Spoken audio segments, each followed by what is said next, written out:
noches a todos. Les damos la bienvenida al segundo día de la conferencia Finanzas Prácticas, Principios Inmutables con el pastor Arturo Andrade. Bueno, ayer tuvimos el inicio de esta conferencia espectacular. Yo creo que el pastor Arturo dio en los puntos, o sea, no dejó puntos sin tocar bíblicamente y puntos que de pronto nos llamó la atención a todos en una u otra manera. Muy importante, y me gustó la forma como lo tocó con gracia, lo tocó con delicadeza y lo tocó con claridad. Entonces, pero hoy tenemos la segunda clase y muy emocionados por lo que el pastor Arturo tiene. Pastor Arturo, le damos la bienvenida a la segunda clase de comprensión de los tiempos. Muy buenas noches a todos, Dios les bendiga. Qué bueno que llegan esta segunda noche conectándose para tener este segundo tiempo en las finanzas prácticas, principios inmutables. Así que sin más ni más, oremos y comencemos este maravilloso tiempo que Dios nos permite tener. Amado Padre, yo te doy gracias por la oportunidad de tener esta plataforma de Zoom. Gracias por el Ministerio Comprensión de los Tiempos, con quien tenemos una alianza estratégica. Gracias, Señor, por todo el trabajo que hace este equipo. Gracias también, Señor, por este tiempo que nos permites estar juntos aquí participando de este tema, las finanzas prácticas, pero sobre todo principios que tú has dejado en tu palabra, Señor y Dios, que son inmutables, que son eternos, que funcionan muy bien, que son vida para aquel que decide obedecerlos. Gracias, Señor. Y gracias porque podemos también apartar, Señor, este tiempo para invitar a otros, influir en otros, compartir con otros. Y de eso se trata, Señor, la vida al final, que podamos construir juntos en esta comunión, esta vida que tú nos has dado. En el nombre de Jesús, amén. Y amén. Bueno, queridos hermanos, un repaso rápido. Hablamos sobre las palabras de Jesús cuando él dijo que no se puede servir a dos señores porque amamos a uno y aborrecemos al otro. No se puede servir a Dios y a Mamón. Y las traducciones lo ponen como las riquezas o el dinero, pero Jesús está hablando más que de algo, más que de unas cosas o recursos o posesiones o dinero como tal. Está hablando de un ídolo, de un falso Dios, de un espíritu inmundo que realmente quiere dominar e influenciar la vida. Estos son síntomas de la influencia de este espíritu malo, de este ídolo Mamón. Preocupación y ansiedad por el dinero, mucho temor, ¿sabes? Hoy estaba mirando a propósito el noticiero económico y le preguntaban a uno de estos analistas por qué hay una tendencia al alza del dólar en todo el mundo. Y él decía, por miedo. Y lo dijo varias veces. Y yo decía, increíble. Ahí está la influencia de este falso Dios, el miedo, la preocupación, la ansiedad. También la mala administración del dinero es influyente, este falso ídolo. La mala administración del dinero es que no tenemos información, no nos importa mucho, no llevamos presupuesto, no hacemos cuentas, no tenemos nada. Y después, pues, obviamente estamos preocupados y ansiosos y temerosos porque todo como que no cuadra. También la avaricia y la tacañería es un síntoma de esto. Queremos acumular y tener más y no soltar. Y como dijo Jesús hablando de un hombre que al ver su prosperidad dijo, voy a ampliar mis graneros, voy a hacer mis establos más grandes para almacenar y para guardar toda esta bonanza y prosperidad que tuve. Pero Jesús dijo, tonto, esta noche van a pedir tu alma y ¿para quién será todo eso que has acumulado? Así que en este repaso tenemos los síntomas de la influencia de Mamón. También la esclavitud a las deudas. Vamos a hablar mañana sobre este tema de la deuda y vamos a orar, porque yo sí que tengo fe para saber que Dios nos da libertad en esto. Y por supuesto, un énfasis exagerado en el dinero. También empezamos a ver la estructura de 5 vías. Hay que renovar el entendimiento. Dar a Dios el diezmo, un asunto que empezó con Abraham, amigo de Dios, el padre de la fe, quien llevó el diezmo al sacerdote Melquisedec, del cual se habla después en el libro de Hebreos, que es el orden de sacerdocio de donde viene Jesús, el Señor. 400 o 4 siglos después se incluyó en la ley. Hablamos de dar a otros las ofrendas, vimos una guía rápida de dar, apartamos algo para dar a otros y en esto hablamos acerca de dar pues a los necesitados, dar a las misiones, dar a la causa de Cristo, dar a los familiares y amigos. Bueno, pues también como puedes dar, en las ofrendas entra esto de dar a ministerios como este de comprensión de los tiempos y a otros ministerios que están adelantando la obra de Dios. Así que pídele al Señor que te guíe. En dar a Dios, pues nosotros damos porque somos parte de una comunidad y Dios nos ha dado autoridad espiritual y se encarga. Aquí nosotros decidimos. Hoy vamos a mirar más de esta estructura de 5 vías. Y por último, estas 5 pues son, el último es gastar, ¿no? Ese lo vamos a ver también, aunque de este no hay que hablar mucho porque somos expertos en gastar. Entonces, pues por eso no hablamos mucho de este punto, pero sí hay que hacer algunos tips acerca de cómo gastar sabiamente. Así que hoy entramos en la sesión 2. Ahora vamos a iniciar con el tema del cristiano y el dinero. Bueno, el literato Miguel de Cervantes Saavedra dijo: al poseedor de las riquezas no le hace dichoso tenerlas, sino gastarlas. Y no el gastarlas como quiera, sino saberlas gastar. Podía en unas frasecitas poner temas muy importantes. Vamos a iniciar hablando del cristiano y el dinero. Vamos a hablar un poco acerca de la teología. Mira, hace 2 meses aproximadamente hicimos la sesión acerca de la teología. Es muy importante lo que crees de Dios, lo que aprendes de Dios, lo que crees de Dios es muy importante para todo en la vida. Y en este tema de las finanzas es muy importante que sepamos o que, digamos, comprendamos lo que la Biblia dice acerca de Dios. Entonces, lo primero que tenemos que saber aquí es que Dios es el dueño. Dios es el dueño. Deberías decirlo en voz alta. Dios es el dueño de todo. Dígalo en voz alta ahí donde está. Si está con otras personas, anímense a decirlo uno al otro. Dios es el dueño. Lo primero que necesitamos aprender en cuanto a las finanzas y Dios, en cuanto a el cristiano y el dinero. El dueño de todo es Dios. Hay unas citas bíblicas. Bueno, el primer punto ese está anotado en sus notas. El hombre no es el dueño de las riquezas.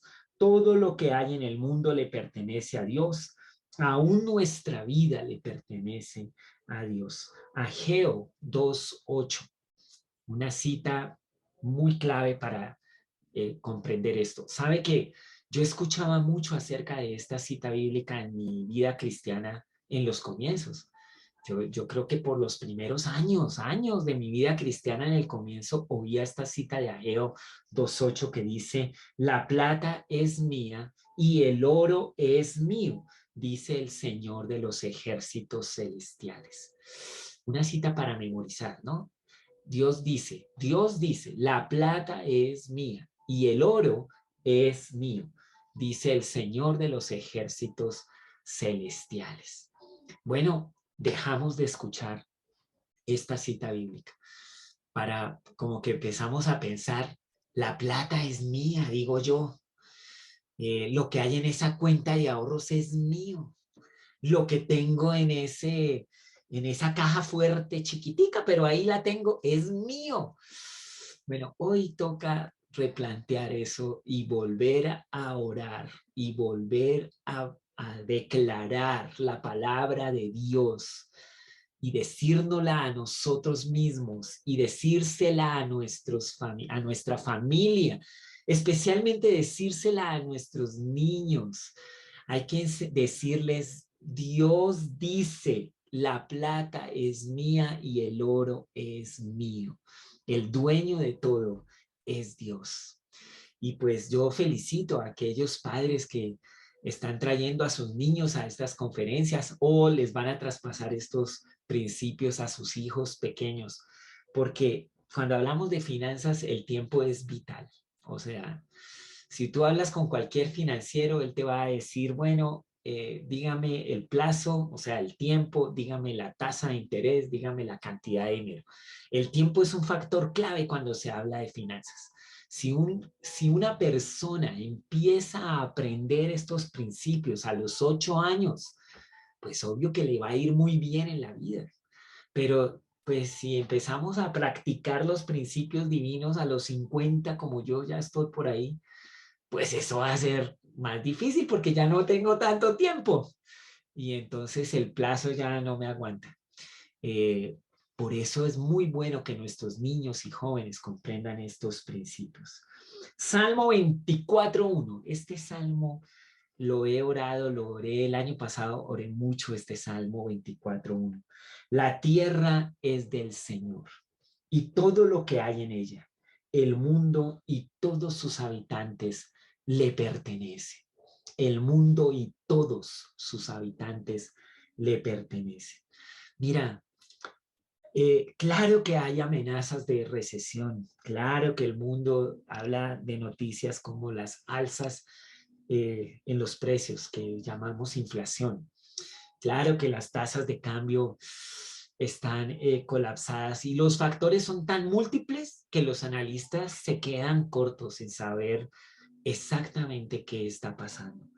No es tan fácil realmente controlar las variables y los factores que la economía mundial está presentando actualmente.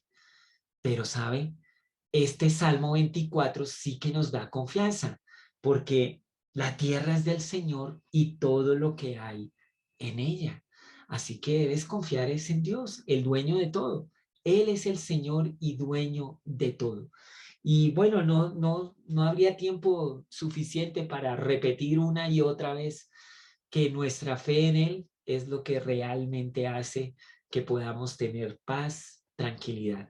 Dice la Biblia, Pablo le dijo a los filipenses, no se preocupen por nada, oren por todo. Esa es la nueva traducción viviente. No se preocupe por nada, ore por todo. Y el Señor, la paz de Dios, gobernará tus pensamientos y tu corazón. Claro que sí, ahí es que más bien confiar en el Señor. Ahora, si Él es el dueño de todo y todo le pertenece a Él, entonces, pues, punto 2, administremos las cosas que Él nos da. Dios nos da las cosas de este mundo para que las administremos. Dios nos da todo para que lo administremos. Este sería el punto 2. Anótalo, por favor. Administremos bien. Génesis 1:28-30 dice lo siguiente. Dios los bendijo con las siguientes palabras. Sean fructíferos, multiplíquense, llenen la tierra y gobiernen sobre ella. Reinen sobre los peces del mar, las aves del cielo y todos los animales que corren por el suelo. Entonces Dios dijo, miren, les he dado todas las plantas con semilla que hay sobre la tierra y todos los árboles frutales para que les sirvan de alimento. Y he dado toda planta verde como alimento para todos los animales salvajes, para las aves del cielo y para los animales pequeños que corren por el suelo. Es decir, para todo lo que tiene vida. Y eso fue lo que sucedió. Eso fue lo que sucedió. O sea que desde el comienzo Dios, que creó todo y es dueño de todo, le da al ser humano la posibilidad de administrar las cosas. Salmo 103, reconozcan que el Señor es Dios. Él nos hizo y le pertenecemos. Somos su pueblo, ovejas de su prado. Y bueno, una cita más. Yo creo que necesitamos recordar esto. Primera de Corintios 6, 19 al 20. ¿No se dan cuenta de que su cuerpo es templo del Espíritu Santo, quien vive en ustedes y les fue dado por Dios? Ustedes no se pertenecen a sí mismos, porque Dios los compró a un alto precio. Por lo tanto, honren a Dios con su cuerpo. Mira, esta es la cita bíblica que le da sentido a que nos cuidamos, a que no estamos metiéndonos en asuntos temerarios, en que no ponemos en riesgo nuestra salud, en que atendemos la sabiduría que hay referente a cómo nos estamos cuidando. Claro que la gestión de nuestro cuerpo es un asunto de honra para Dios. No hay que exagerar, por supuesto, ni en el deterioro, pero tampoco en el súper cuidado, porque sí, hay una onda por ahí que es, mejor dicho, solamente enfocado en el cuerpo y nada más. Pero sí hay que honrar al Señor, administrando bien todo lo que Él nos dio, empezando por nuestro cuerpo, lo que estudiamos, leemos, aprendemos, lo que vemos, lo que comemos, cómo nos ejercitamos, cómo nos cuidamos, las cosas que tenemos, qué mantenimiento les hacemos. Bueno, todo esto tiene que ver con que administramos las cosas que Dios nos da. Y pues más que administrarlas, mira, punto 3. El hombre como mayordomo, pues las cuida y las aumenta. Cuida y aumenta las cosas que Dios le ha dado. O sea, eso es lo que hace un buen mayordomo. O sea, Mateo 25, 14, 30, que es una de las parábolas del reino muy interesante. Un hombre yéndose lejos llamó a sus siervos y les entregó sus bienes. Y recuerda, uno le dio 5 talentos y el que había recibido esos 5 ganó otros 5. El que había recibido 2 ganó también 2, pero el que recibió 1 fue, cavó la tierra, escondió el dinero de su señor. Después de mucho tiempo vino el Señor, tomó cuentas de ellos, y el que pues le dieron 5 dijo, tú me diste 5, aquí están los otros 5 que gané. Tú me diste 2, aquí están los otros 2 que gané. Y el que recibió 1 le dice, bueno, pues yo realmente tuve miedo. Es interesante, sabía que eras un hombre duro, que no siembras y recoges donde no esparciste. Tuve miedo, escondí el talento. Aquí lo tienes. El Señor dijo, siervo malo y negligente. Sabías que ciego donde no sembré y que recojo donde no esparcí. Podías haber dado mi dinero a los banqueros y aunque sea recibir un interés. Quítenle el talento y déselo al que tiene 10. Ay, qué manera tan equitativa, ¿no? Es que a veces la Biblia no tiene como estos sentidos de igualdad como el ser humano lo tiene. Al que tenía 10 le dieron ese 1 más, ahora tenía 11. Y el que tenía 1 escondido, ahora no tenía nada. Porque es que el punto aquí no es quién tiene más o quién tiene menos. Aquí no se trata de que nos igualen a todos en las cantidades. Aquí se trata de comprender que nosotros como mayordomos cuidamos y multiplicamos lo que Dios nos ha confiado. Ahí está el principio eterno, el principio inmutable, el principio bíblico. La idea de equidad, igualdad y todo este tema dentro de la Biblia viene bien también establecido dentro de un marco en el que hay gestión, en el que hay obediencia, en el que hay trabajo, en el que uno se aplica. Y claro que toma riesgo, ¿sí?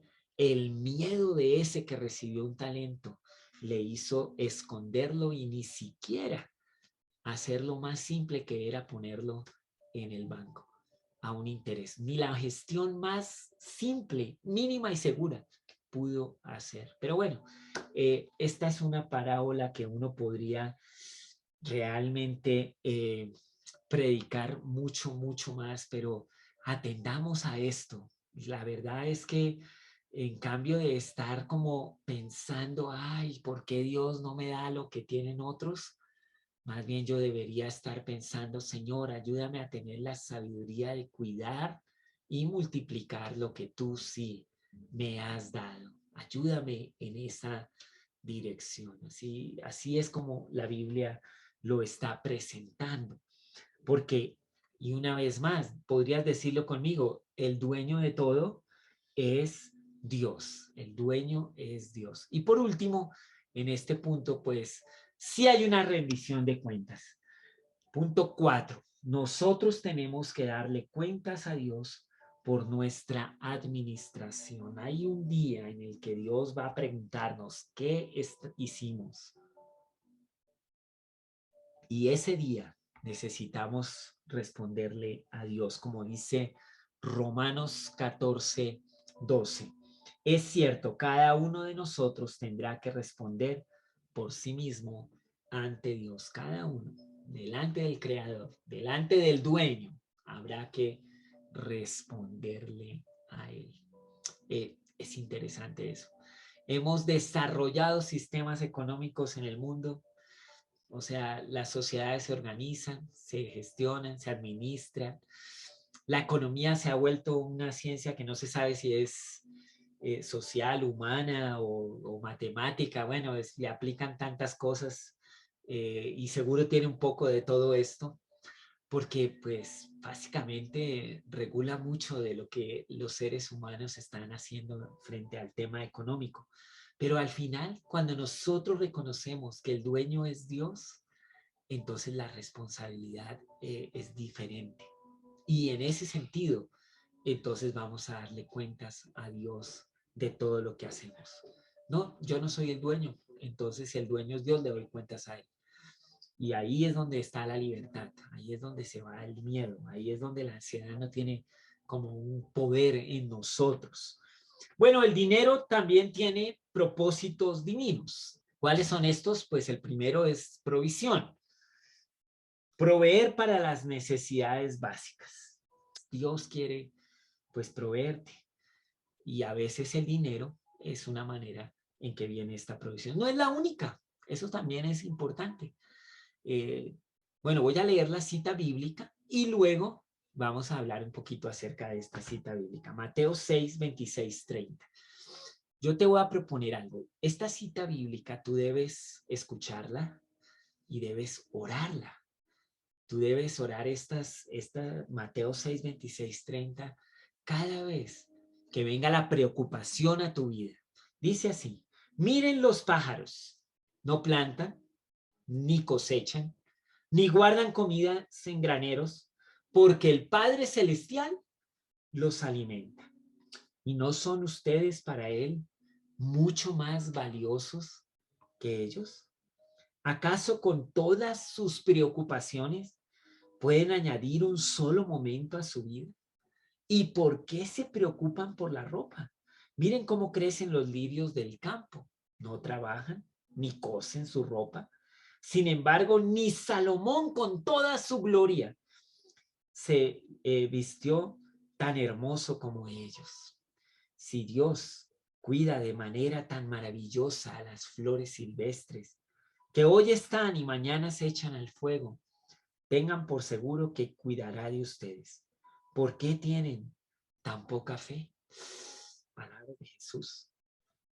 ¿Por qué hay tan poca fe? Si Él cuida de las aves, cuidará también de ti. Si Él tiene cuidado de esas plantas, pues tendrá cuidado también de ti. Este es una de las promesas que más de verdad asombra la vida del creyente.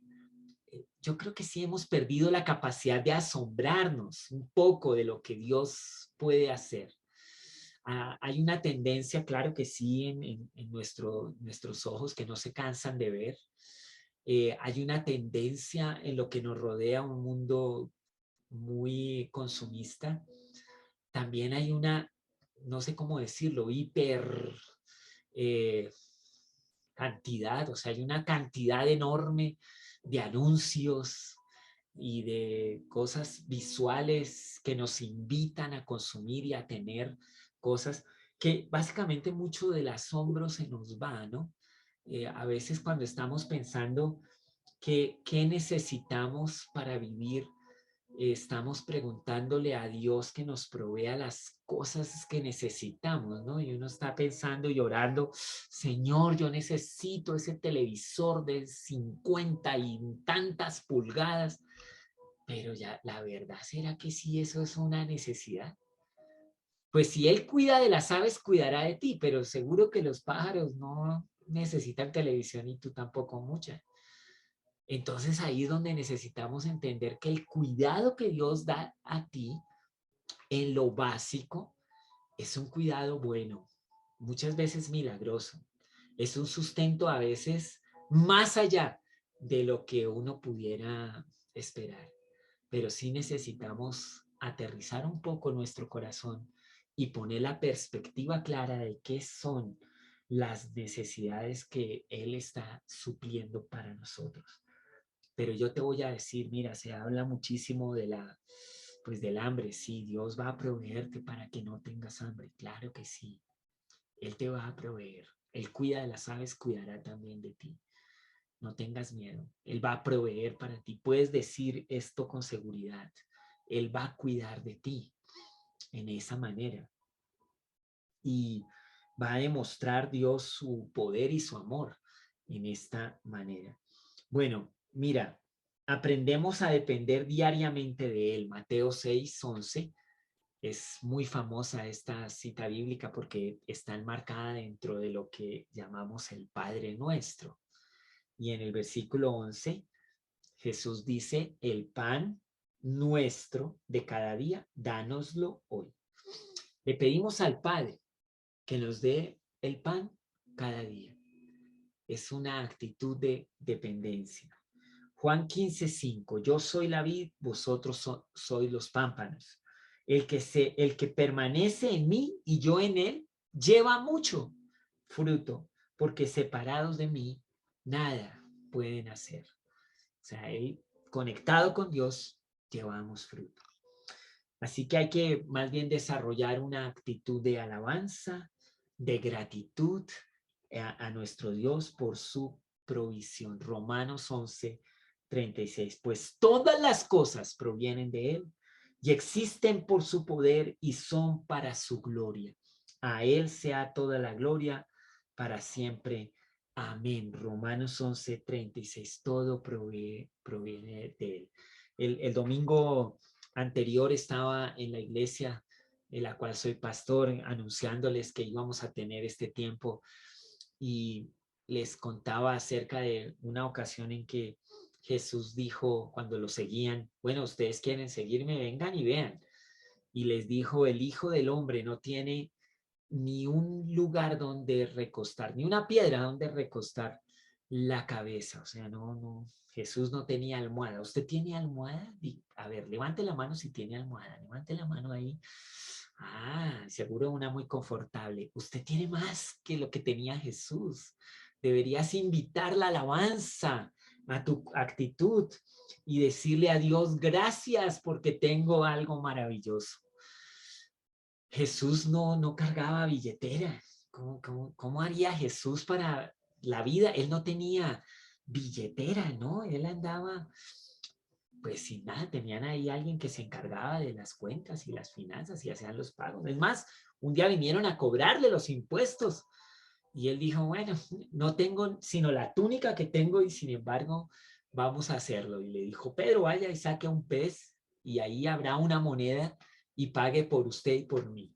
Así era como resolvía Jesús los asuntos de dinero. Ninguna preocupación, sino más bien el arte del pescador y listo, resuelto. No se preocupaba por el dinero. Tenía una túnica muy fina, muy bonita, su única posición. Los romanos no quisieron romperla, por eso echaron suerte sobre ella.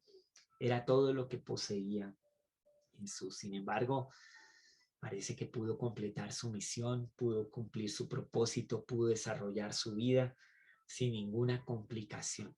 Tenemos mucho más que lo que Jesús tuvo cuando vino siendo Dios, siendo el Señor y dueño de todo. Así que Romanos 11:36 vale la pena repetirlo. Todas las cosas provienen de Él y existen por su poder y son para su gloria. A Él sea toda la gloria por siempre. Amén. Así que, dele un vistazo a su casa así, al lugar donde está viendo a su aparato de conexión y diga, gracias Señor, gracias. Tú me has dado estas cosas. Gracias Señor, porque cuidas de mí y me provees todo lo que necesito. Pero también te voy a hablar de una actitud aquí en Habacuc 3:17-19. Cantamos esta canción en mi grupo de jóvenes hace muchos años. Hemos dejado de cantar la palabra de Dios, pero es que estas canciones eran buenísimas. Aunque la higuera no florezca y no haya uvas en las vides, aunque se pierda la cosecha de oliva y los campos queden vacíos y no den fruto, aunque los rebaños mueran en los campos y los establos estén vacíos, aún así me alegraré en el Señor, me gozaré en el Dios de mi salvación. El Señor soberano es mi fuerza. Él me da pie firme como al venado, capaz de pisar sobre las alturas. ¿Será posible que cuando no todo va bien, cuando las cosas se ponen difíciles, cuando los asuntos no resultan como yo los había pensado, planeado, podré levantar mis manos y adorar al Dios de mi salvación y decirle, Señor, tú sigues siendo mi Dios, sigues siendo el dueño de todo, sigues siendo soberano de mi vida, el Dios de mi salvación, aunque las cosas a mi alrededor no estén resultando como yo esperaba, aunque la producción, aunque el trabajo, aunque el dinero no me alcance, seguiré adorándote.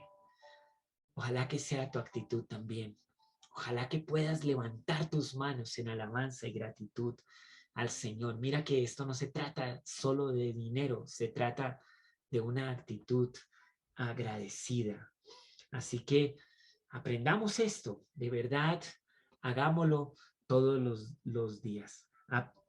Aprendamos a vivir dentro de nuestros límites. Primera de Timoteo 6:6 dice, ahora bien, la verdadera sumisión a Dios es una gran riqueza en sí misma.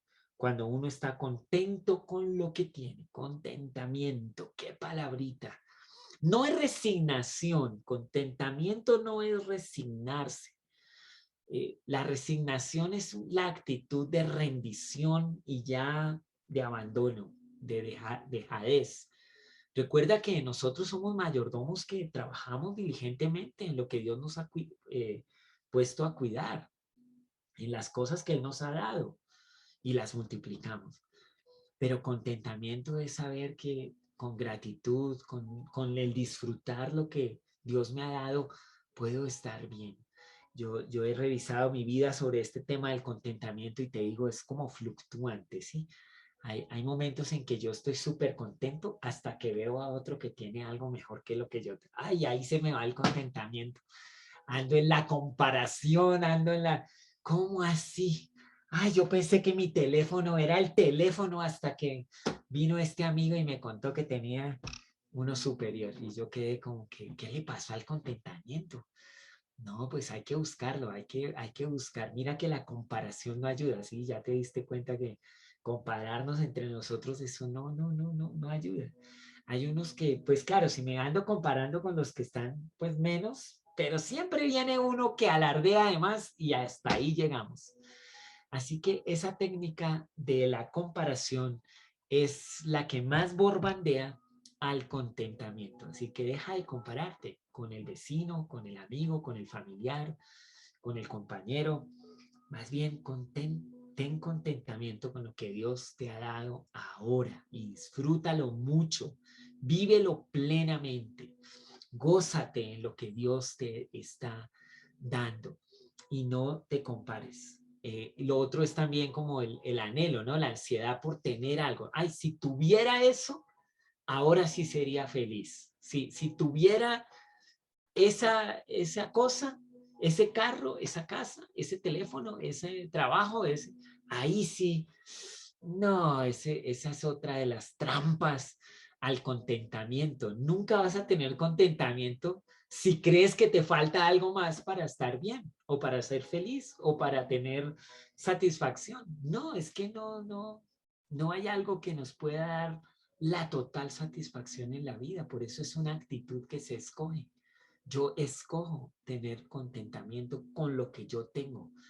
Y si no tengo algo, sigo contento porque pues no lo voy a tener y punto. Pero es una actitud, tú escoges esa actitud, tú eliges este pensamiento, tú decides vivir bajo esta actitud, como dice Timoteo 6. La verdadera sumisión a Dios ya es una gran riqueza. Cuando uno está contento con lo que tiene, compararse y creer que algo más le falta son las trampas al contentamiento. No caigas en ellas, por favor. Y pues, gózate con lo que tienes, Hebreos 13:5. Sean vuestras costumbres sin avaricia, contentos otra vez con lo que tienes, porque Él dijo, no te desampararé ni te dejaré. No te falta nada. Lo que Dios te ha dado es suficiente y es bueno. Disfrútalo, gózalo, aprovéchalo. Confirmar la dirección de nuestra vida. Es el punto 2. Punto 2 en cuanto a el propósito divino para el dinero. Dios puede usar tanto el suplir el dinero como también la falta de este para confirmar su dirección en muchas de las decisiones que tenemos que hacer en nuestra vida. O sea, pues es así de simple como se oye, o sea, confirma mucho de lo que yo quiero hacer, ¿sí? Si yo quiero tener vacaciones con mi esposa Estelita, irnos por allá a Dubái, por ejemplo, pero hago las cuentas y no alcanzo sino a llegar ¿a dónde? No voy a decir a Cartagena, que es una de las más lindas ciudades de Colombia. Pues bueno, me voy a Cartagena porque el dinero me ayuda a decidir a dónde voy a hacer las vacaciones. No puedo ir a Asia, me toca aquí en mi mismo país, que tiene destinos muy hermosos y muy bonitos. No tendría por qué subestimar eso, pero el dinero ayuda en eso. También, bueno, si vas a hacer la decisión de comprar un vehículo y haces las cuentas y sabes cuánto necesitas para eso y vas al concesionario o vas a hacer la compra, siempre te van a ofrecer algo más. Y es interesante, los vendedores son expertos, es que ellos hacen cursos, diplomados, los tienen cada semana en unos retos para que tú compres. Esa es la realidad. Es su trabajo y lo hacen muy bien, pero uno tiene que saber cuál es su límite y muchas veces el dinero que yo dispongo me confirma la decisión y la dirección en la que debo ir. Si no tengo sino esta cantidad, pues sobre ahí es que tengo que quedarme. Claro, ellos te van a hablar de la deuda, del crédito, de que todo se puede, que tranquilo, que por los siguientes 30 años usted puede seguir pagando ese vehículo. ¿Cómo le parece? ¿Ah? Como en 20 se acaba, pero usted 10 años más todavía lo sigue pagando. Bueno, pero hay unos que hacen esas decisiones. No, deberías más bien entender que el propósito del dinero y muchas veces la provisión de Dios es para poner un límite también y darnos dirección a dónde ir, qué decisión tomar, cómo hacer las cosas. Eh, Otro es propósito del dinero para dar a otros. Ayer hablamos de las ofrendas, dar a otros, un propósito divino del dinero. El Romanos 12:13, estén listos para ayudar a los hijos de Dios cuando pasen necesidad. Estén siempre dispuestos a brindar hospitalidad. Yo aquí tengo que decirles, hermanos, que en mi vida he sido súper bendecido por otros hermanos que me han dado cuando he necesitado. ¿Sabes lo interesante? Muchas veces no es que yo les haya pedido a ellos, es que Dios les ha inquietado para darme. Incluso han venido así todos como, ay, mira, es que yo siento de Dios que debo darte esto y como ahí como con, yo no tengas ninguna otra emoción que gozo porque Dios sabe lo que necesito y tú eres su fuente, su canal, Él es la fuente y tú eres el canal para bendecir mi vida. Gracias, gracias. Y alabamos juntos a Dios. Y bueno, también como he recibido esa gracia y esa bondad, también siempre estoy orando, Señor, ayúdame a ser sensible a mis hermanos y a darles cuando ellos lo necesiten sin que tengan que pedirlo, que Dios me dé la sensibilidad y la gracia. Bueno, eso es una oración que cada uno puede hacer, pero hay un propósito en el dinero, un propósito de Dios y es bendecir a otros cuando están en necesidad. Y bueno, el cuarto, ilustrar el poder de Dios, ilustrar el poder de Dios. Si usted tiene su Biblia, deberíamos leer ese Salmo 50, 15. Yo quiero leer los primeros versículos de ese Salmo 50. Quizás alguien hoy necesita escuchar estas palabras de Dios en los salmos. Es un salmo maravilloso para orar, para cantar, para alabar al Señor. Y ponle mucha atención. Yo creo que hay alguien aquí que necesita escuchar las palabras del salmista. El Señor, el poderoso es Dios, y habló, convocó a toda la humanidad, desde donde sale el sol hasta donde se pone. Desde el monte Sión, la perfección de la belleza. Dios brilla con un resplandor glorioso. Nuestro Dios se acerca, pero no en silencio. A su paso el fuego devora todo lo que encuentra y a su alrededor se desata una gran tormenta. Pone el cielo arriba y a la tierra abajo, como testigos del juicio a su pueblo. Tráiganme a mi pueblo fiel, a los que hicieron un pacto conmigo al ofrecer sacrificios. Luego dejen que los cielos proclamen la justicia divina, porque Dios mismo será el juez. Oh pueblo mío, escucha cuando te hablo. Estas son las acusaciones que tengo contra ti, oh Israel. Yo soy tu Dios.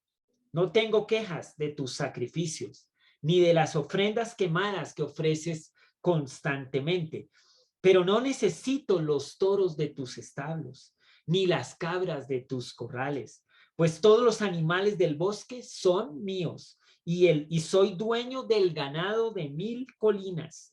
Conozco a cada pájaro de las montañas, y todos los animales del campo me pertenecen. Si tuviera hambre, no te lo diría a ti, porque mío es el mundo entero y todo lo que hay en él. ¿Acaso me alimento de carne de toro? ¿Acaso bebo sangre de cabra? Haz que la gratitud sea tu sacrificio a Dios y cumple los votos que le has hecho al Altísimo. Luego llámame cuando tengas problemas y yo te rescataré y tú me darás la gloria. Aleluya. Dios dice eso, que la gratitud sea tu sacrificio. Y ahí entonces llámalo y Él vendrá en tu rescate. Esta es una palabra que tú necesitas poner en práctica ya mismo. Empezar a que la gratitud fluya en tu boca. ¿Qué sería lo contrario a la gratitud y a la alabanza? Lo contrario es la queja. Es ese continuo malestar en nuestra boca de que nada sale bien, de que todo está mal. Cambia estas palabras que salen de tu boca y desde tu corazón invita a la alabanza a tus labios, porque Dios te ha dado, porque Dios te ha rescatado, porque Dios te ha hecho bien en múltiples maneras. Así que el dinero tiene como propósito también mostrar el gran poder de Dios que nos rescata cuando le llamamos, que nos ayuda cuando más lo necesitamos. Ahora, pues la letra C, con nuestro dinero podemos demostrar amor a Dios y al prójimo. Con nuestro dinero mostramos amor a Dios y al prójimo. Israel demostró con su generosidad amor a Dios y al prójimo. Éxodo 36 dice, Moisés les entregó los materiales que el pueblo de Israel había donado como ofrendas sagradas para completar la construcción del santuario. Sin embargo, el pueblo seguía entregando ofrendas adicionales y los artesanos que trabajaban en el santuario dejaron su labor, fueron a ver a Moisés y le informaron, la gente está dando más de lo que necesitamos para terminar la obra que el Señor ha ordenado. Entonces Moisés dio la orden y se envió el siguiente mensaje. Hombres y mujeres, no preparen más ofrendas para el santuario, ya tenemos lo suficiente. Por tanto, la gente dejó de llevar sus ofrendas sagradas. Sus contribuciones fueron más que suficientes para completar todo el proyecto. Bueno, la generosidad y el dar siempre es algo que hacemos para demostrar ese amor. Otro, cuando los filipenses participaron en el sostén económico de Pablo mientras estaba en la prisión. Filipenses 4:10 al 20. Dice Pablo, cuánto alabo al Señor que hayan vuelto a preocuparse por mí. Sé que siempre se han preocupado por mí, pero no tenían la oportunidad de ayudarme. No es que haya pasado necesidad alguna vez, porque he aprendido a estar contento con lo que tengo, sé vivir con casi nada o con todo lo necesario. He aprendido el secreto de vivir en cualquier situación, sean con el estómago lleno o vacío, con mucho o con poco, pues todo lo que puedo hacer por medio de Cristo, quien me da las fuerzas. De todos modos, han hecho bien al compartir conmigo en la dificultad por la que ahora atravieso. Como saben, filipenses, ustedes fueron los únicos que me ayudaron económicamente cuando les llevé la buena noticia por primera vez. Y luego seguí mi viaje desde Macedonia. Ninguna otra iglesia hizo lo mismo, incluso cuando estuve en Tesalónica. Ustedes me mandaron ayuda una y otra vez. No digo esto esperando que me envíen una ofrenda. Más bien quiero que ustedes reciban una recompensa por su bondad. Por el momento tengo todo lo que necesito y aún más. Estoy bien abastecido con las ofrendas que ustedes me enviaron por medio de Epafrodito. Son un sacrificio de olor fragante, agradable, aceptable a Dios. Y este mismo Dios, quien me cuida, suplirá todo lo que necesitan de las gloriosas riquezas que nos ha dado por medio de Cristo Jesús. Toda la gloria sea a Dios nuestro Padre por siempre y para siempre. Amén. Qué carta tan hermosa, ¿no? Ese corazón de este pastor, el apóstol Pablo, a esta iglesia tan generosa, tan cuidadora, que le envió a un hermano para cuidarlo y llevarle estas ayudas, estas ofrendas, este dinero. Y él les da las gracias con esta carta. Bueno, la verdad es que tenemos ejemplo en las escrituras y tenemos testimonio en la vida de que realmente el dinero cumple su propósito divino cuando ayudamos también a otras personas, cuando mostramos de manera práctica amor a otros. Y bueno, eso de verdad una y otra vez hay que decirlo, cumple su propósito. Yo no podría terminar acá sin dar tantos testimonios de lo que Dios ha hecho a través de su iglesia en ayuda a las personas. Y bueno, esto ya es reconocido realmente. Aquí en Colombia, el Departamento de Estadísticas que se llama el DANE hizo un acuerdo, un convenio con el gobierno para que en el sector de las iglesias, en el sector religioso del país, se estuviera cuantificando toda la ayuda social que se hace por diferentes medios. Y mira, ese reporte era bien impresionante, o sea, las iglesias sin que les hayan pedido, sin esperar nada a cambio, sin que les retorne nada, han dado por el amor, por gran amor a Dios. Y eso ya está en unas estadísticas, ya se está llevando registro, que todo sea para la gloria de Dios, como Pablo le dijo a los filipenses, toda la gloria sea para Dios nuestro Padre por siempre y para siempre. Amén. Así que sí cumple sus propósitos cuando nosotros hacemos estas cosas con lo que Dios nos ha dado. Bueno, ahora volviendo a nuestra estructura de 5 vías, ¿se acuerdan?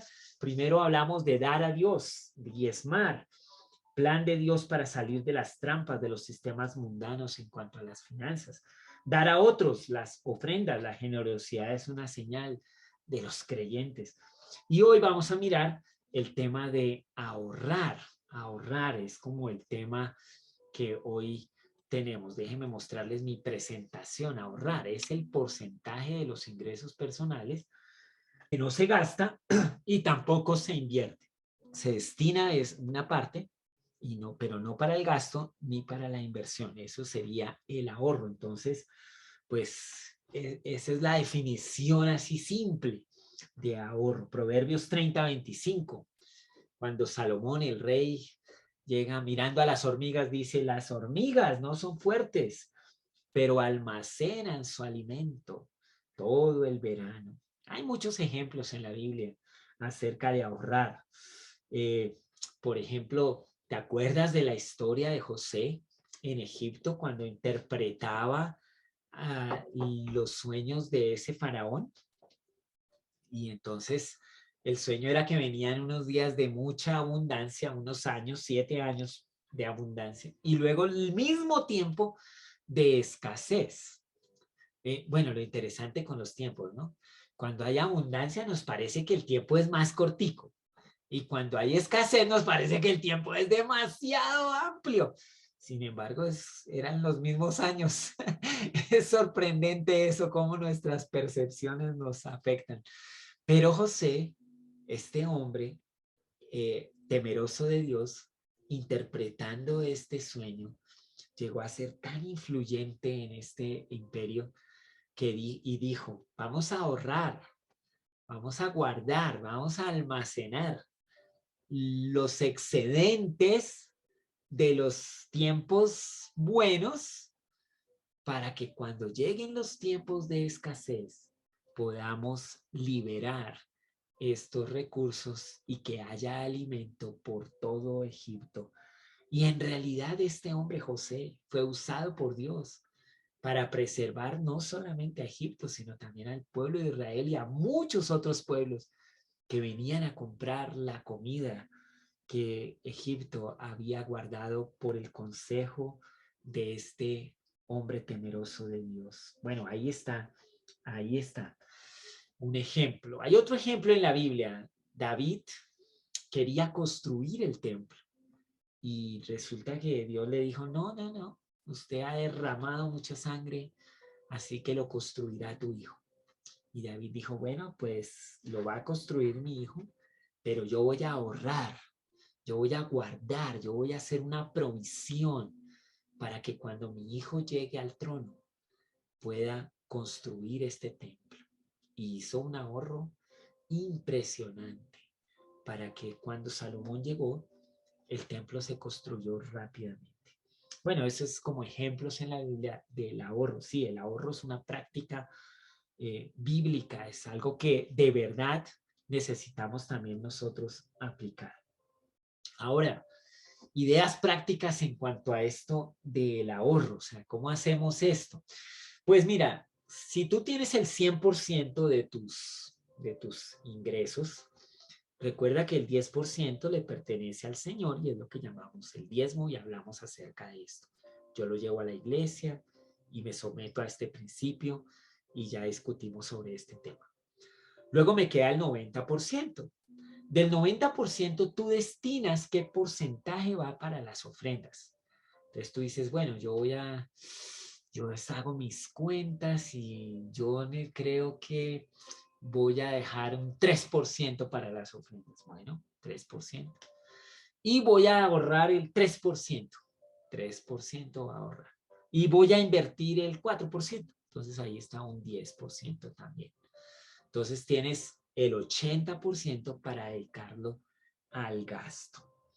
Lo que ocurre en términos prácticos cuando tú empiezas a aplicarte a estos principios es que un día te vas a dar cuenta que lo destinado a gastar es cada vez un porcentaje menor de lo que a ti te ingresa. Porque en este orden, porque en esta administración, porque ser obediente a estos principios, obviamente te da fruto, te trae algo bueno. O sea, no es que nos aplicamos y no va a pasar nada, sí pasa. Sí ocurren cosas buenas, sí hay crecimiento, sí hay multiplicación, pero tú decides cuál es el porcentaje. Entonces yo conozco personas que deciden que van a ahorrar el 10% de lo que les ingresa. Entonces 10 para el diezmo, 10 para el ahorro, 5 para las ofrendas, ahí van 25 y un 5 para invertir, ahí van 30% y 70% dedican al gasto. Bueno, tú tienes que hacer tus cuentas. Lo mejor siempre es verlo en términos de porcentaje, porque cuando el ingreso aumenta eh, y llegan más dinero, pues uno le aplica los porcentajes y no tiene que cada vez ponerse a hacer las cuentas de cómo es. Pero date cuenta, no vas a gastar más de lo que ya estás gastando aunque haya un ingreso adicional, si eres juicioso en los gastos. ¿Cuál es la tendencia muy humana? Y esto lo han estudiado los economistas. Cuando nosotros no ponemos atención a la administración, cuando no tenemos estos porcentajes ni estos principios claros, cuando aumenta el ingreso, se aumenta el gasto. Es natural, es increíble. Entonces ya compramos más cosas que a veces ni necesitamos, pero como tenemos más dinero, pues compramos más, gastamos más. Es muy natural esta tendencia si no ponemos atención, si no estamos destinando porcentajes de nuestro ingreso a estos asuntos de dar el diezmo, dar ofrendas, ahorrar, invertir, entonces seguiremos la misma tendencia humana que todos los demás, aunque seamos unos creyentes bien adoradores de nuestro Señor.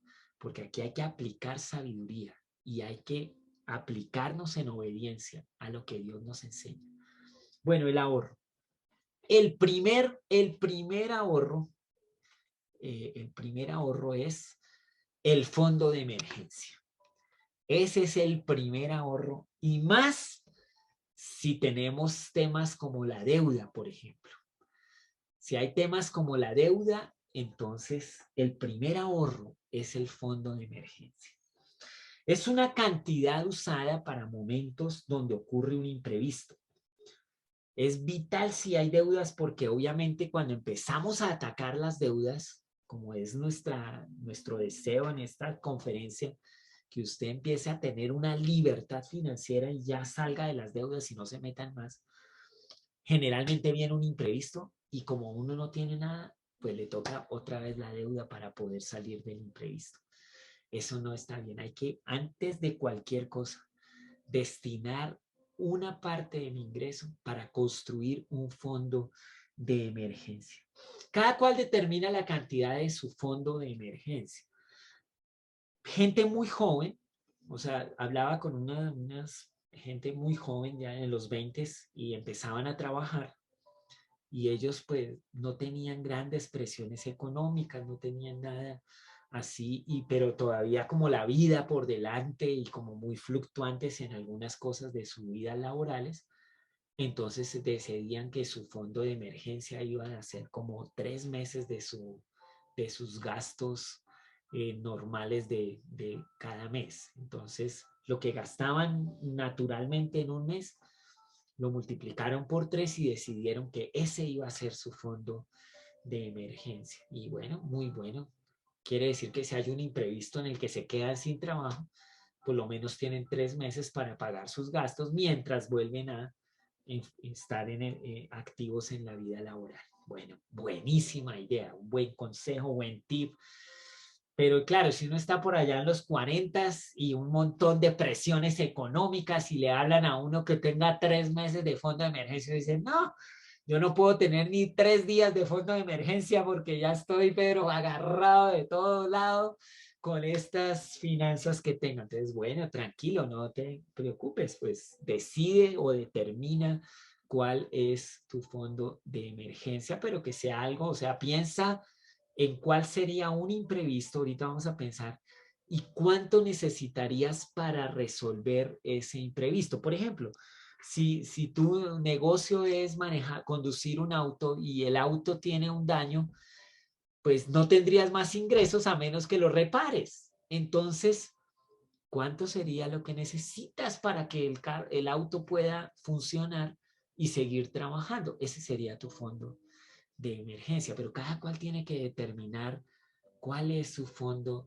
de emergencia. Si eres alguien que está trabajando usando el transporte público y un día te quedas sin para un tiquete de ese transporte, pues tu fondo de emergencia debería cubrir eso en ese día, porque si no te transportas no hay ingreso. Bueno, tú determinas cuál es la cantidad mejor para ti, pero por favor determínelo y téngalo ahí y úselo en la emergencia. Ahorita vamos a mirar algunas de las características de estos fondos. Lo más básico entonces es tener esto en tu casa, ojalá en un lugar seguro, porque si no, pues el fondo de emergencia, ¿dónde está el fondo de emergencia? Y no lo encuentras, pues no será muy útil. Tiene que estar en un lugar seguro, conocido por ti, y ojalá le pongas una nota donde diga cuáles son las emergencias, porque también hemos hablado esto con algunas personas y cuando me dicen, no, es que me gasté el fondo de emergencia, pero no era una emergencia. Entonces, pues no, tiene que estar destinado para esto. Por ejemplo, si el imprevisto afecta la capacidad de conseguir ingresos necesarios, es una emergencia. Si el imprevisto afecta tu salud y requieres medicinas con urgencia para poder seguir siendo activo, pues obvio que esto es una emergencia, necesitas usar tu fondo.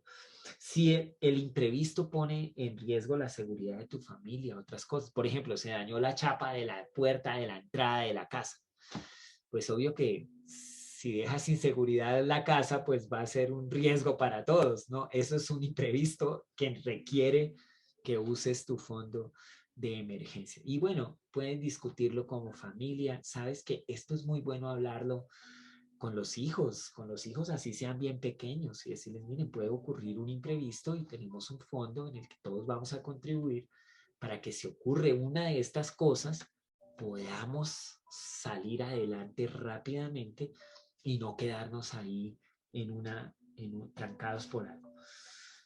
Así que pero digamos, no, es que me dio la emergencia, es que necesito un helado de McDonald's. No, eso no es ninguna emergencia, no.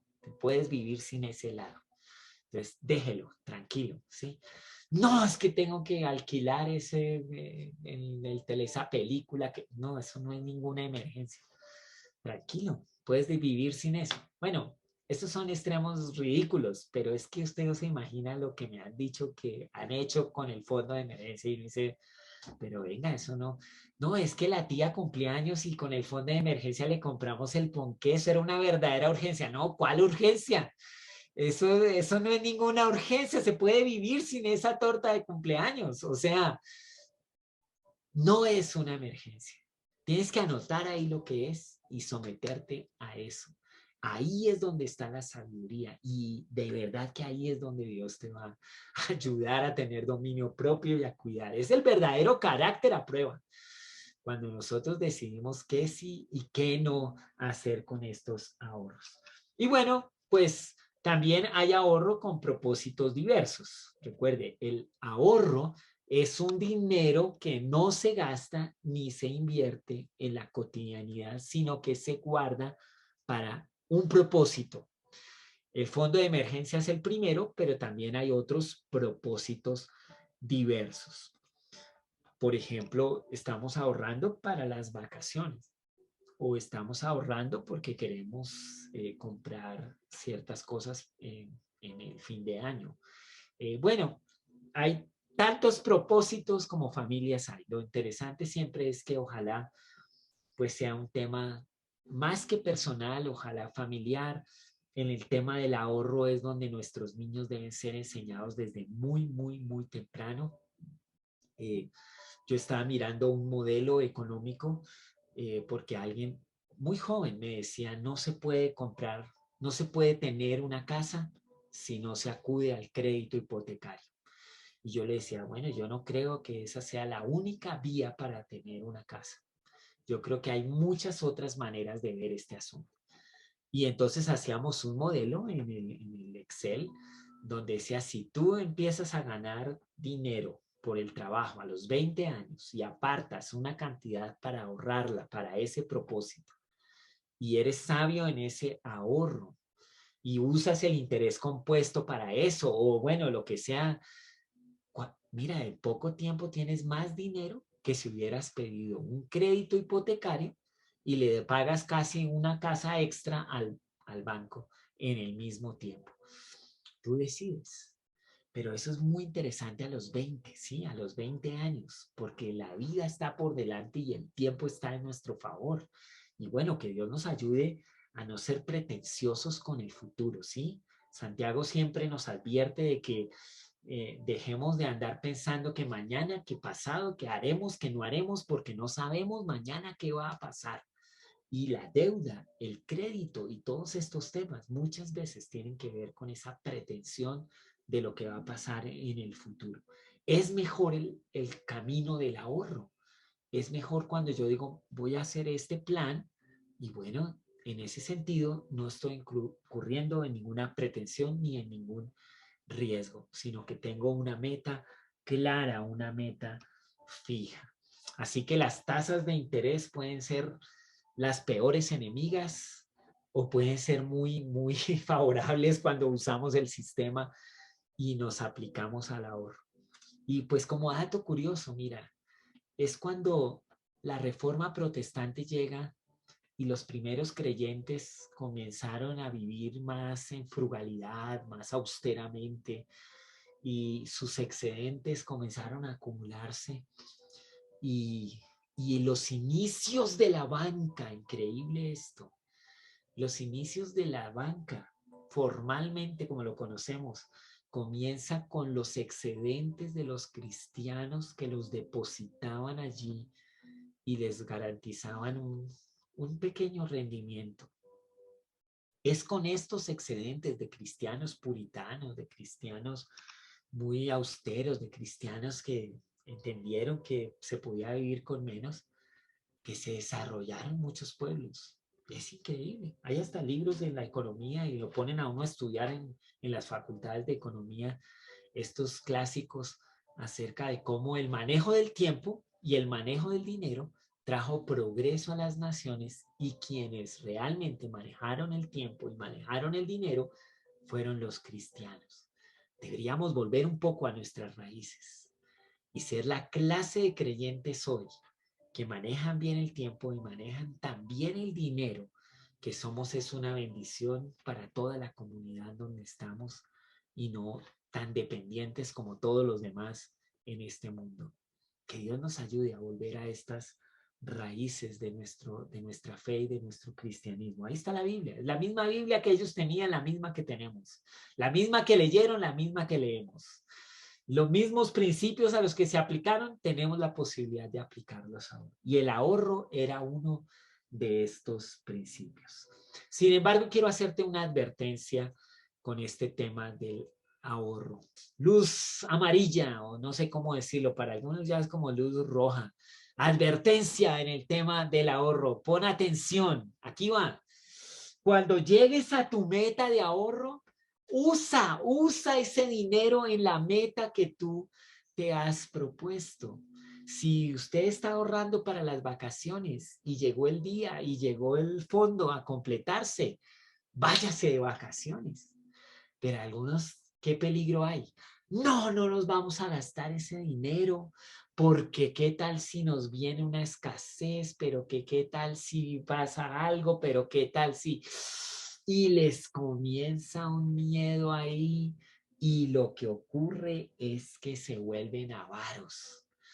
Y la avaricia es un pecado, es terrible. No gastar lo que uno ha propuesto es terrible. Y por eso, mira, con los niños es interesante. Uno les dice, mira, vamos a ahorrar para comprar tal juguete, tal cosa. y es increíble que cuando ellos llegan a la meta y ven el dinero, dicen, no, pero deberíamos poner un poquito más. No, vamos a ir a gastarlo en lo que dijimos. Y toca ir y gastarlo en eso para enseñarles que el dinero cumple un propósito, que el fin no es guardarlo, el fin es usarlo. Eso es lo que nosotros necesitamos hacer. ¿Listo? Entonces, ánimo en esto. No dejes que este asunto se te convierta en una dificultad. Citas bíblicas para esto. Eclesiastés 5:10, Proverbios 28:22, Primera de Timoteo 6:9 al 10. Dice así la Biblia, ahí las tienes en tus notas. Eclesiastés 5:10, los que aman el dinero nunca tendrán suficiente. Qué absurdo es pensar que las riquezas traen verdadera felicidad. De verdad que vale la pena leer Eclesiastés. Lo leí hace poco y, Dios mío, de verdad lo pone a uno a reflexionar de frente. Proverbios 28:22. Los avaros tratan de hacerse ricos de la noche a la mañana, pero no se dan cuenta que van directo a la pobreza. Primera de Timoteo 6:9 al 10. Pero los que viven con la ambición de hacerse ricos caen en tentación y quedan atrapados por muchos deseos necios y dañinos que les hunden en la ruina y la destrucción. Pues el amor al dinero es la raíz de toda clase de mal, y algunas personas en su intenso deseo por el dinero se han desviado de la fe verdadera y se han causado muchas heridas dolorosas. El amor al dinero comienza cuando en nuestras metas de ahorro no somos capaces de usarlo para lo que lo propusimos. Ahí empieza la raíz pequeña, pero que consume y que afecta. El amor al dinero es causa de muchos males. Y pues cuando ya se piensa en temas macroeconómicos y sociales a gran escala, temas como la corrupción, es el amor al dinero, pero deja a pueblos enteros en desgracia. Es causante de muchos males, como dice la Biblia. El amor al dinero es terrible. Ahora, ya podemos irnos a nuestra siguiente punto, que es invertir. Invertir. Bueno, espero que este del ahorro les haya ayudado. Ahora, invertir. Bueno, este es interesante. Con este solo se podría hacer toda una conferencia. Es el acto de asignar recursos que servirán para multiplicarse. Este porcentaje está destinado para esto y, por supuesto, siempre lleva implícito un riesgo. Por lo tanto, no se usan los recursos para el sustento diario o mensual, ni tampoco se comprometen recursos de otras vías. Así digamos, la perspectiva para invertir y para multiplicar se vuelva muy interesante. No, hay que más bien ser muy sensatos en esto, apartar un porcentaje y ese es el que voy a invertir. Si se pierde todo, pues no pongo en riesgo todo lo demás. El riesgo solo es de perder lo que ya pues destiné para la inversión. Proverbios 31:13 habla de la mujer virtuosa, pero esta tenía una capacidad interesante para multiplicar. Ella encuentra lana y lino y laboriosamente los hila con sus manos. Es como un barco mercante que trae su alimento de lejos. Se levanta de madrugada y prepara el desayuno para su familia y planifica las labores de sus criados. Va a inspeccionar un campo y lo compra, y con sus ganancias planta un viñedo. Ella es fuerte y llena de energía, es muy trabajadora. Se asegura de que sus negocios tengan ganancias.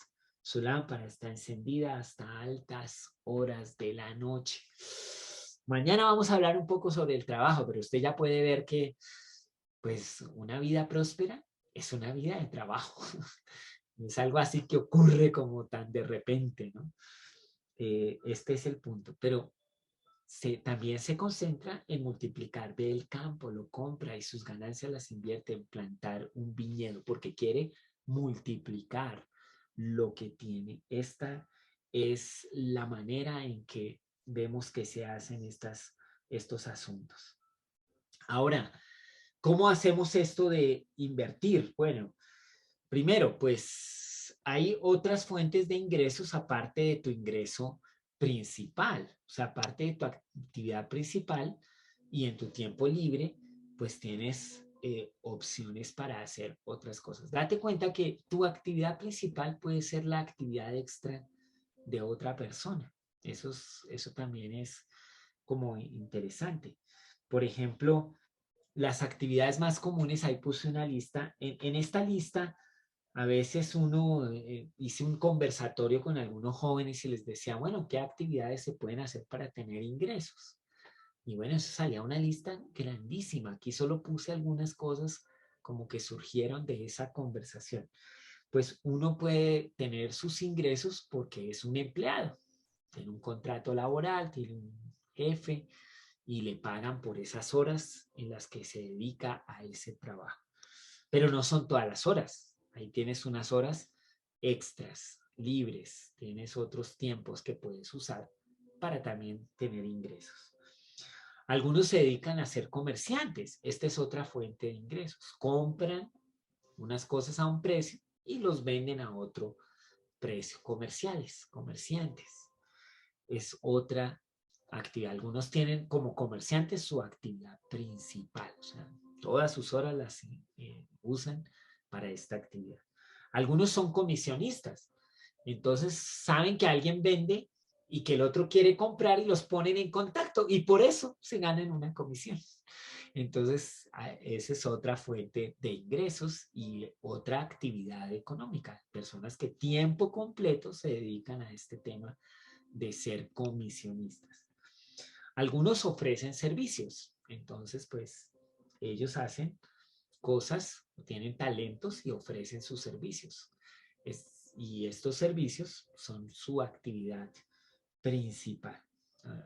Generalmente los profesionales son los más como reconocidos en esto de ofrecer servicios. Entonces, si eres un profesional, por ejemplo, un enfermero o enfermera y ofreces tus servicios, pues derivas tus ingresos de esa actividad.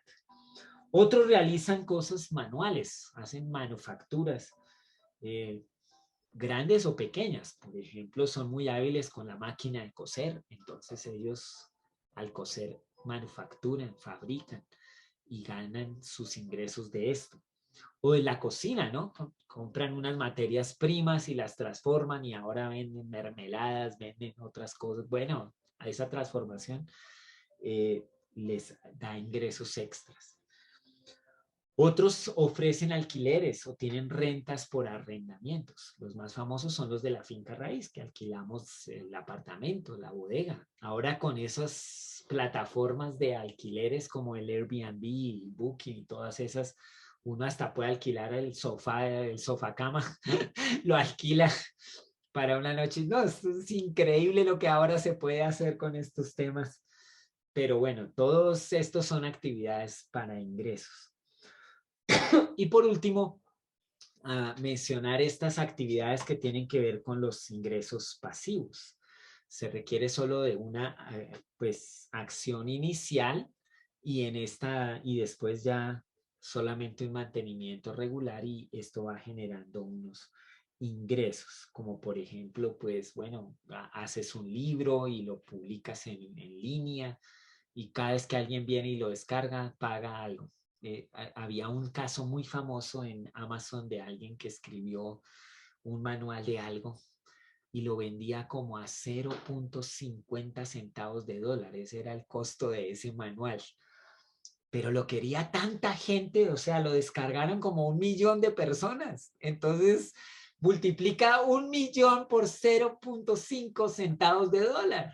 Entonces, pues, ganó mucho dinero. Ahora, ¿cuánto esta persona pues hizo su manual, lo puso muy bonito, lo publicó y ya no hizo más? El resto fue recibir todo el dinero que ganaba porque la gente lo descargaba, le parecían muy interesante esto. Eso fue un éxito en Amazon y pusieron ese testimonio y mucha gente comenzó como a hacer sus cosas allá, aunque no todos han tenido el mismo éxito. De todos modos, si baja gente esto, pues vas ganando dinero. Ahora, y así hay muchos ejemplos. ¿Qué es lo interesante de esto para dar que te tengas una idea? Tú tienes tu actividad principal y puedes considerar unas horas extras en otra actividad e invertir algo de tu tiempo y dinero en esa actividad extra. Este porcentaje está destinado para eso. Muy a propósito,